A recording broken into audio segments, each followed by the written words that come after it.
hermanos y hermanas del día de hoy. Lectura del Santo Evangelio según San Mateo.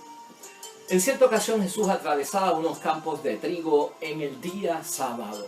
Sus discípulos, hambrientos, se pusieron a arrancar espigas y a comérselas.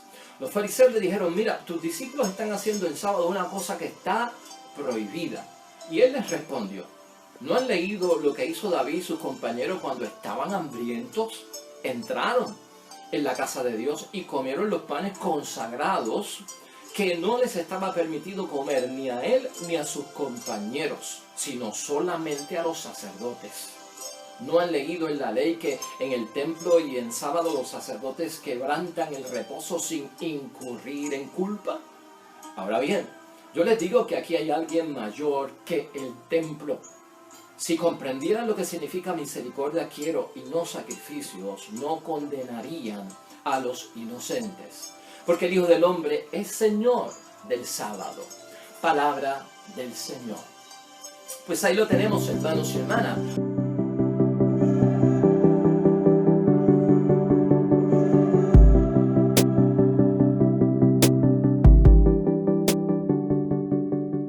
Hoy ya es viernes de la 15ª semana del tiempo ordinario en nuestro calendario litúrgico. Estamos en el comienzo del capítulo 12 del Evangelio de San Mateo, versículos 1 al 8. Ese es el Evangelio y la palabra de Dios que gobierna nuestro Evangelio del día.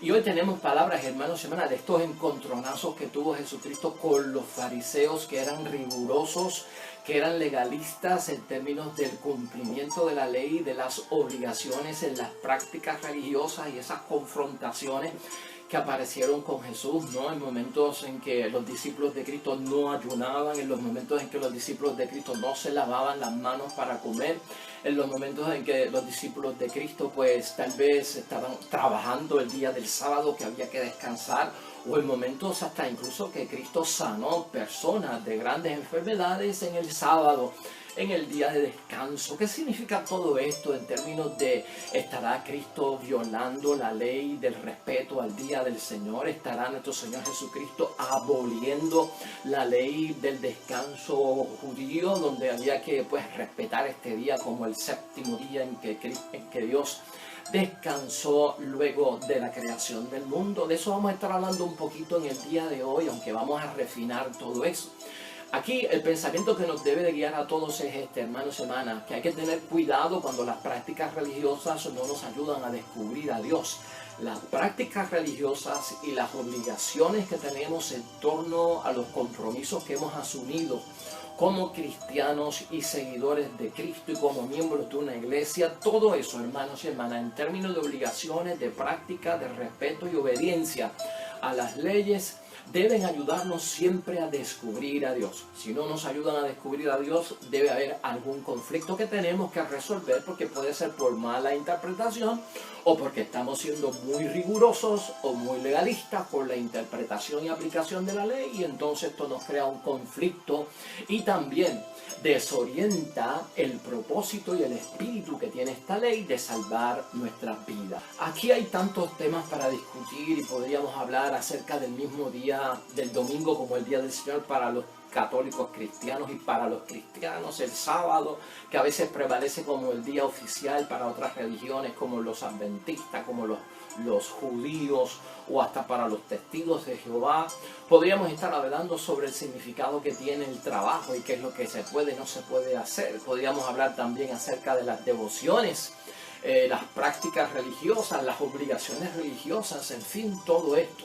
Pero aquí el punto que queremos destacar hoy, hermanos y hermanas, es esto que hemos dicho al principio. En este evangelio, precisamente Cristo, lo que hace es como que enseñarnos a tener cuidado, hermanos y hermanas, a analizar con cuidado que las obligaciones religiosas que no nos vayan a apartar del descubrimiento de Dios, por meternos de lleno en una actitud hacia las prácticas demasiado legalistas y demasiado rigurosas, poniéndolos a un nivel por encima de otras cosas. Y eso es lo que hace Cristo en este evangelio. Aquí hay una enseñanza, aquí hay una doctrina a través del ejemplo de nuestro Señor Jesucristo, enfatizando sobre todo en su persona.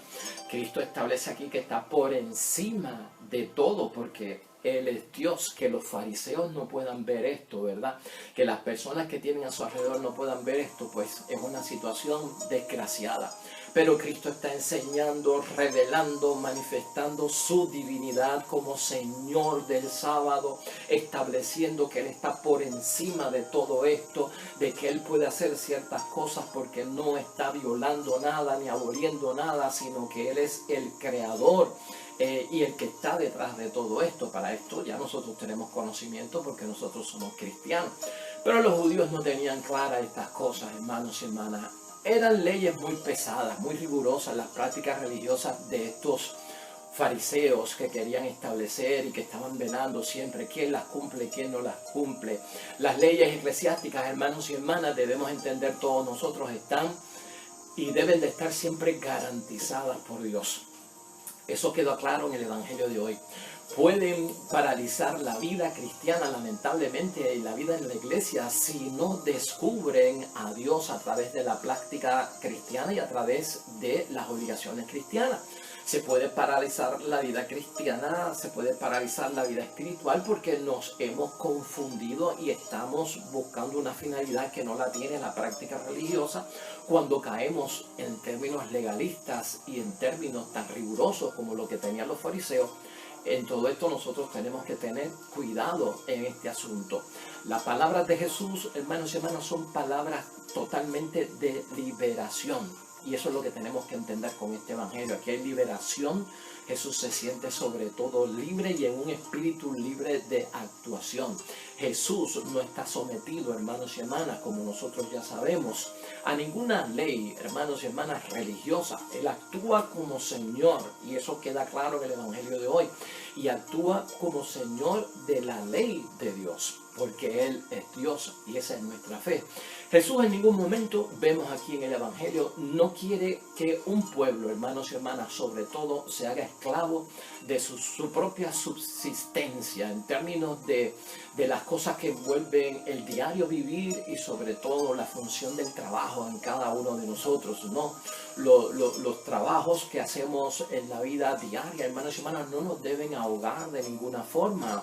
Y entonces cuando uno se vuelve esclavo del trabajo, eso queda claro aquí dentro de la situación del sábado. Jesús no está yendo en contra del descanso como tal.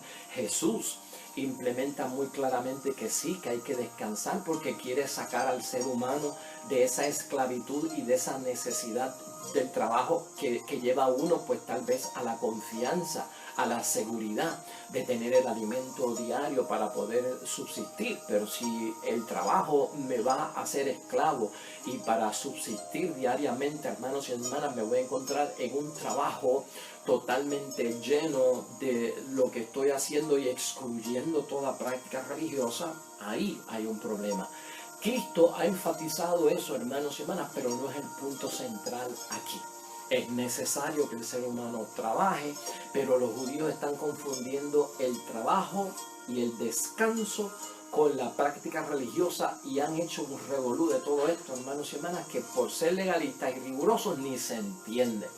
Pero aquí el tema primordial es ver que en la práctica religiosa y en las obligaciones que yo tengo con las normas y las leyes de Dios, que también vienen por consecuencia en la ley de la iglesia, me deben ayudar a descubrir a Dios. No está bien que el hombre descuide a Dios por estar metido dentro de las situaciones del trabajo.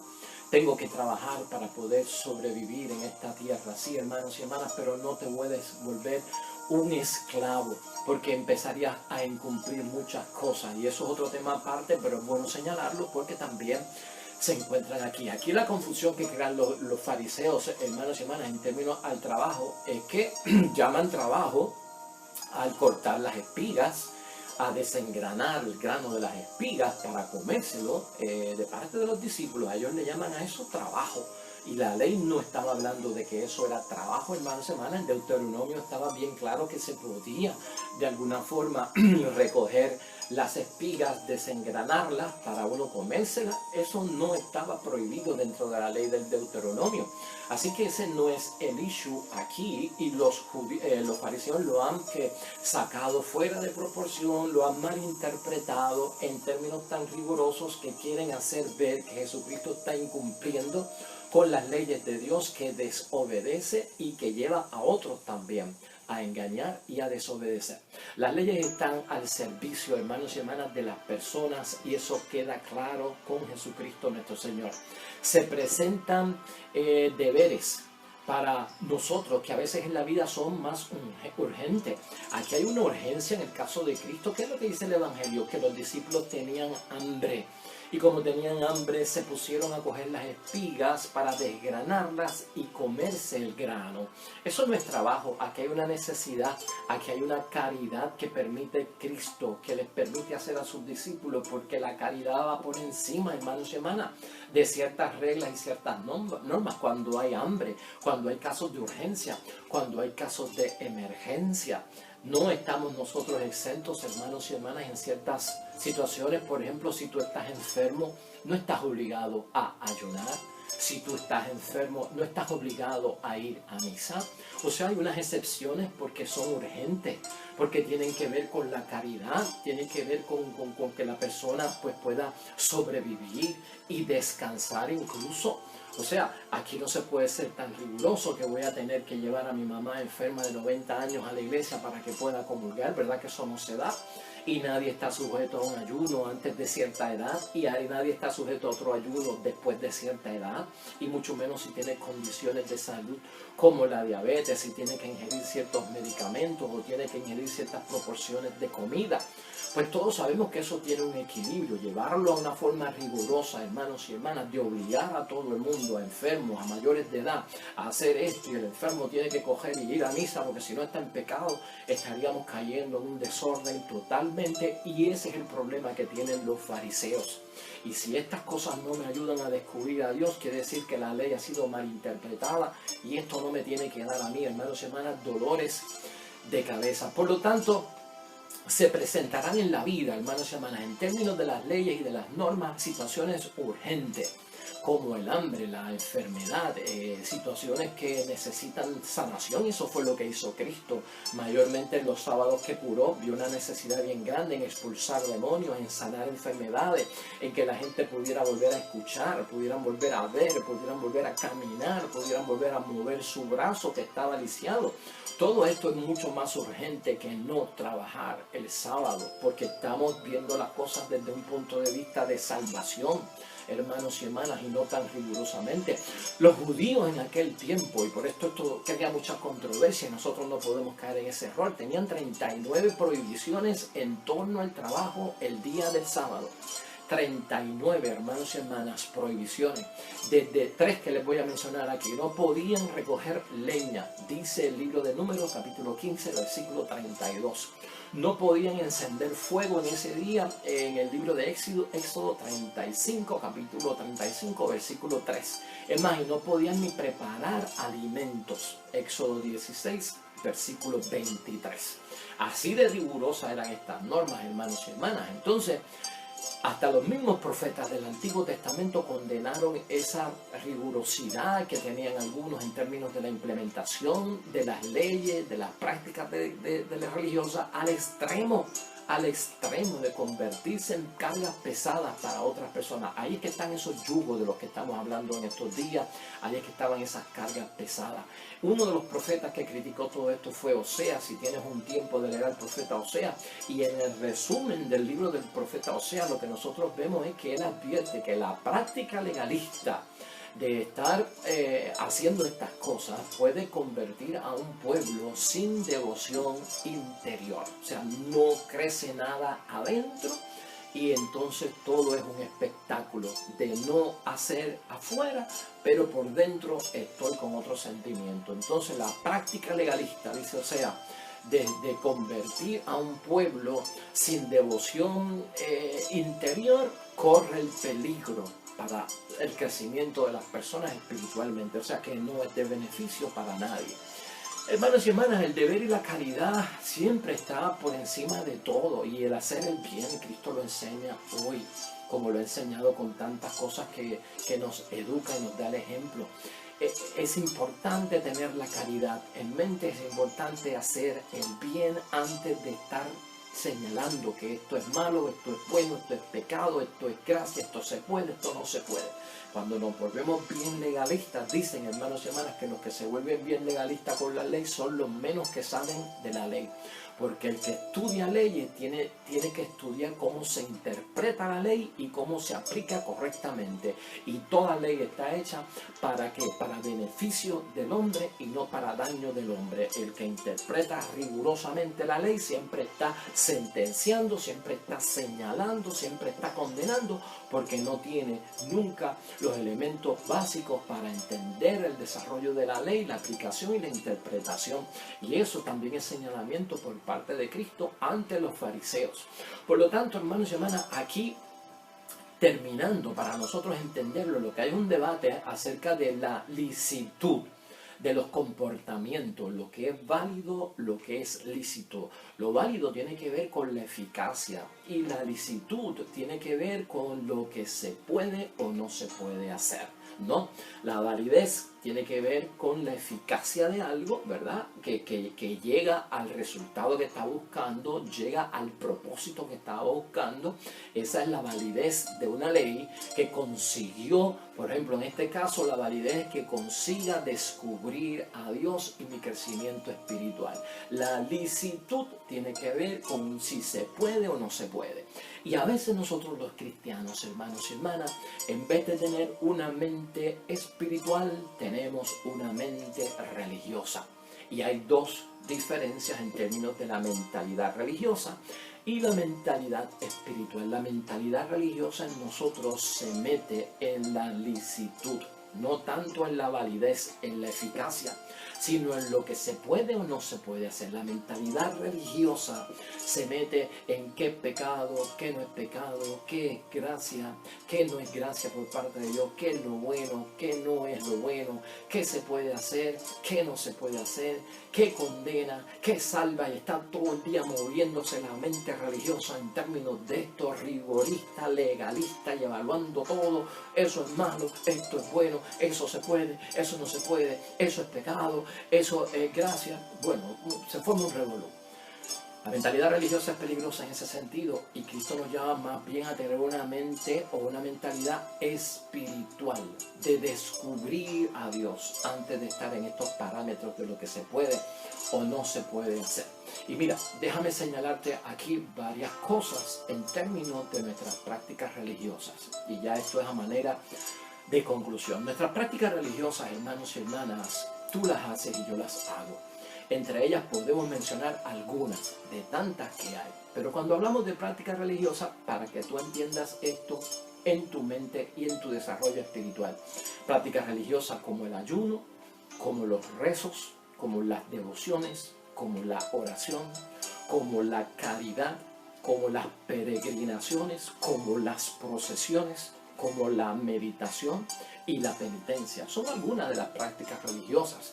Y en todo esto hay que tener cuidado. Todo esto tiene que ayudarme a descubrir a Dios. Ese es el fin que tiene. Así que te voy a enumerar 7 por lo menos que debes de tener en mente para saber que las prácticas religiosas están ayudándome a descubrir a Dios. Número 1 está esa.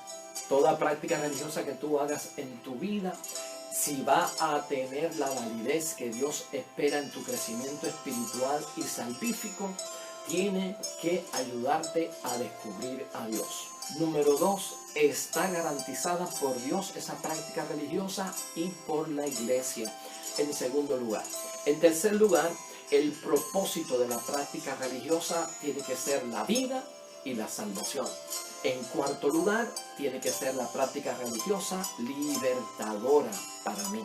En quinto lugar, esa práctica religiosa está al servicio de la persona. Número 6, esa práctica religiosa crea en mí un crecimiento de devoción interior. Y número 7, nos apegan e incorporan más a nuestra iglesia. Nos apegan y nos incorporan más a la iglesia. Si esas 7 características están dentro de tu práctica religiosa, vamos por buen camino y vamos a descubrir a Dios. En sentido contrario, si tú notas que una práctica religiosa o una obligación aún de ley de Dios que te la está diciendo alguien o algún grupo o alguien, tiene estos 7 elementos, eso no viene de Dios. Número 1, si encubre a Dios esa práctica religiosa. Si no tiene aprobación de Dios y no tiene aprobación de la iglesia. Número 3, si puede llevar a la muerte y puede llevar a la condenación. Número 4, si esa práctica religiosa me esclaviza, en términos de que me ahoga y me asfixia. Si esa práctica religiosa, número 5, es por propio interés y no está a favor del servicio. Número 6, si crea una devoción superficial exterior para ser vista por los demás y no tiene ese crecimiento interior. Número 7, crean despego. Empezamos a despegarnos de la iglesia, empezamos a despegarnos de las cosas de Dios. Esas devociones, hermanos y hermanas, no vienen por parte de Dios, sino ayudan a descubrir a Dios. Así que vamos a tener todo esto en mente, hermanos y hermanas. Cuidado con las prácticas religiosas, que a veces no nos ayudan a descubrir a Dios. Somos devotos, hermanos y hermanas, y nosotros practicamos la caridad, y nosotros hacemos penitencia, y nosotros meditamos, pero aún la meditación tiene que ser como manda la iglesia, como garantiza Dios que tiene que ser. Yo no voy a meditar como un monje budista, y yo no voy a meditar yoga, porque eso para mí pues no viene de Dios. ¿Me estás entendiendo? Analiza, averigua, y tal vez en la misma fe que yo estoy, ten cuidado, porque cuando las prácticas religiosas se exageran, podemos estar tapándole el rostro a Dios. ¿Qué pecado vas a tener tú si te olvidaste de no comer carnes un Viernes Santo? Piensa en eso por un momento. No comiste carne un Viernes Santo. ¿Te irás al infierno por eso? ¿Te condenarás? ¿Habrás cometido un pecado mortal? ¿Por qué? Piénsalo por un momento.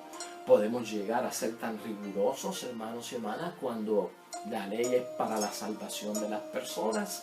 A eso es lo que nos referimos. Tengamos cuidado, hermanos y hermanas, por perderse una procesión en un día, de lo que sea. Yo no estoy cayendo en pecado, ni mortal, ni me he condenado. Hay que poner las cosas en su justo balance, y esto nos va a ayudar a facilitar ese camino que es para descubrir a Dios y que tiene que ver con nuestra salvación. Ahí lo dejamos hasta mañana. Mañana es un día muy bueno, hermanos y hermanas. Sábado, el sábado estaremos hablando de María Magdalena, con una evaluación de María Magdalena, la discípula de Cristo, que fue más conocida por lo que no era que por lo que era. Tenemos buenas cosas para mañana en meditación y en reflexión. Oremos.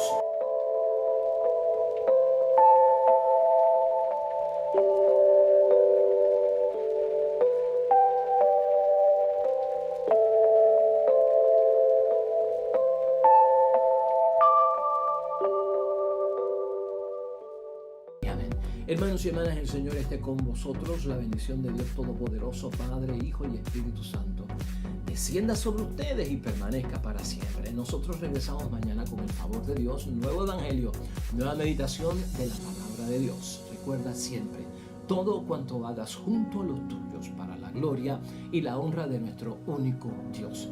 Te irá bonito, hermano y hermana, pero sobre todo vas a ser bendecido. Vas a ser bendecido. Te espero mañana en el nombre de Dios.